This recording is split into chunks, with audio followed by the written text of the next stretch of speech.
Hi, welcome to our virtual story time here at Michigan City Public Library. My name is Mr. Dave, and today I'm joined by two special guest readers, from Miss Robin and Mrs. Wetselaar. Hi, everybody. Okay, let's shake our hands up. Wiggle your fingers around. Shake your hands pretty good. Get them up that way. Put them down there. Okay. Is everybody ready? I have 10 little fingers and they all belong to me. I can make them do things. What do you like to see? I can shut them tight. I can open them wide. I can put them together. I can make them hide. I can make them fly high. I can make them fly low. I can fold them like this and hold them just so. Good job, everybody.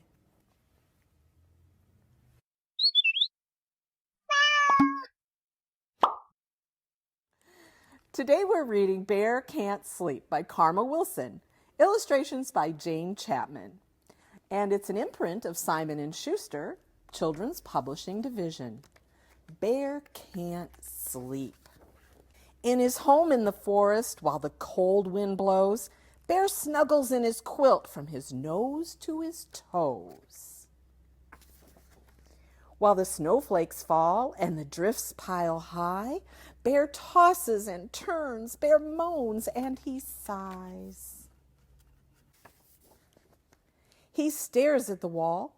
He's not tired at all, and the bear can't sleep.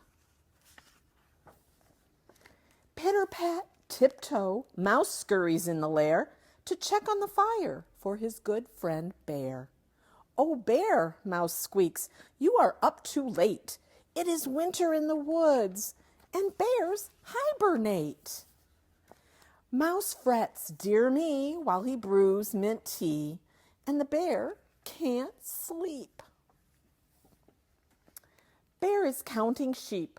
1, 2, 3, 4, when Badger and Hare tumble in through the door. "Oh, Mouse," says Hare, "we were just out walking. Bear should be asleep, but we both heard him talking." Bear snuggles down deep in a sad furry heap, but he still can't sleep. Mouse turns down the lamp. Badger builds the fire up. Hare pours warm milk into Bear's tin cup. Then Gopher and Mole tunnel up to the lair. Mole frets and he fusses. It's bedtime for bears. The cold wind blows while the firelight glows, but the bear can't sleep. Wren, owl, and raven flitter, flutter inside to find Bear awake with his eyes wide open. Wren hops to and fro. What else is there to try? A song to make him sleepy?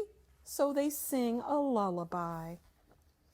All gathered in the lair, they hum along for Bear, but he still can't sleep. "I'm awake," roars Bear, "and that's all there is to it. I have tried to fall asleep, but I just can't do it. I'm bored, bored, bored."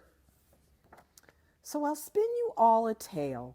Once upon a time in the strawberry vale, the friends huddle in as the story begins, since the bear can't sleep.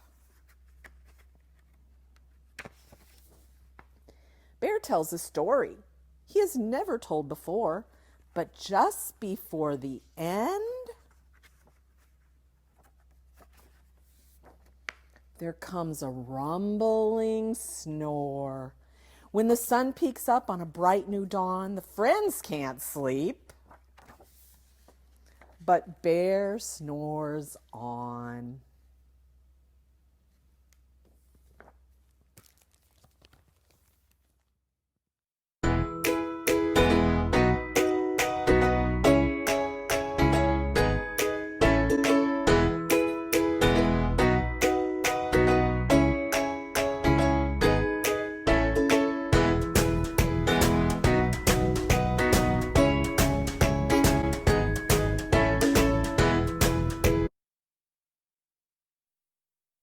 Hi, everybody. I'm reading Winter Lullaby by Barbara Suling, illustrated by Greg Newbold.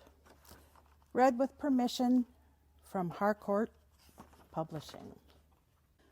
When the breeze blows the petals off the flowers, where do the bees go? Inside their hives till spring arrives. When the ground turns too cold to sleep on at night, where do the snakes go? Into a den until it's warm again. When the white frost creeps across the country meadow, where do the mice go? Up to the loft in something soft.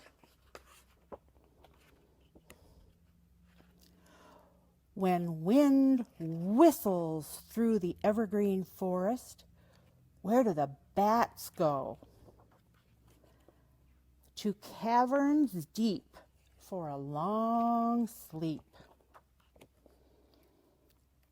When the snow falls over the freshwater pond, where do the ducks go?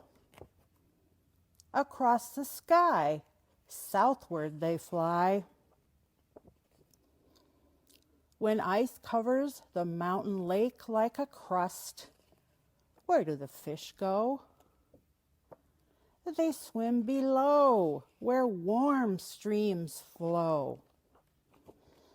When the cold bites their fingertips and noses, where do people go? Out of the storm, where it's warm.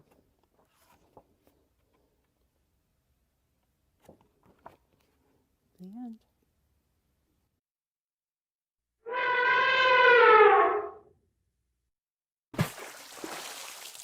Sneeze, Big Bear, Sneeze by Maureen Wright. Illustrated by Will Hellenbrand.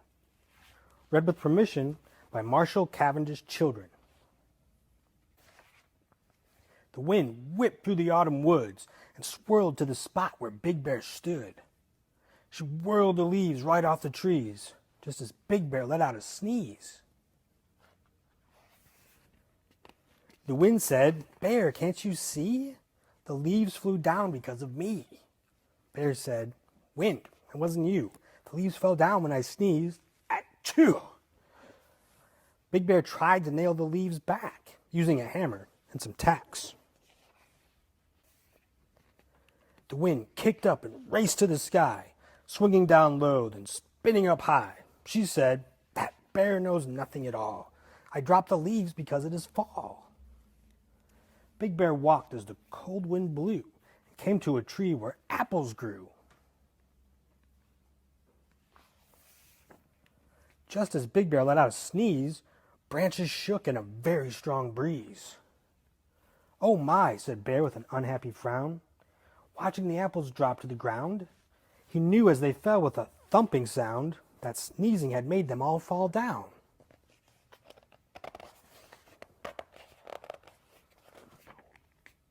The wind said, "Bear, can't you see? The apples dropped because of me." Bear said, "Wind, it wasn't you. The apples fell when I sneezed. Achoo!" He put the apples on a branch of the tree, stacking each one carefully. The wind swirled round the forest glen, dipping and whipping back again. She said, "That bear knows nothing at all. I dropped the apples because it is fall." Big Bear lumbered down to the lake. 20 geese rested. Not one was awake. Just as Big Bear let out a sneeze, waves splashed up like a stormy sea.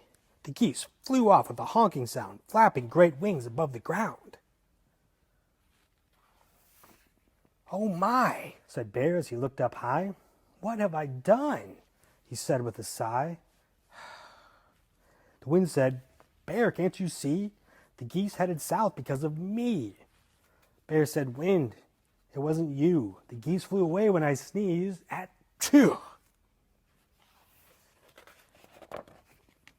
The wind spun round the autumn woods and circled back to where Bear stood. She yelled, "Big Bear, I've had enough. I'm tired of this crazy, ridiculous stuff."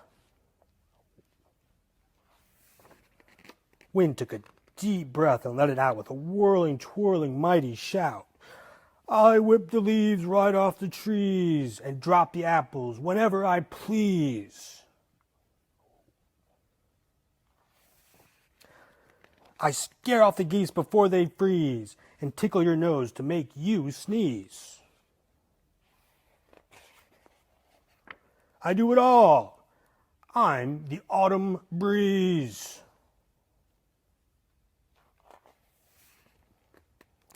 Big Bear listened and scratched his head.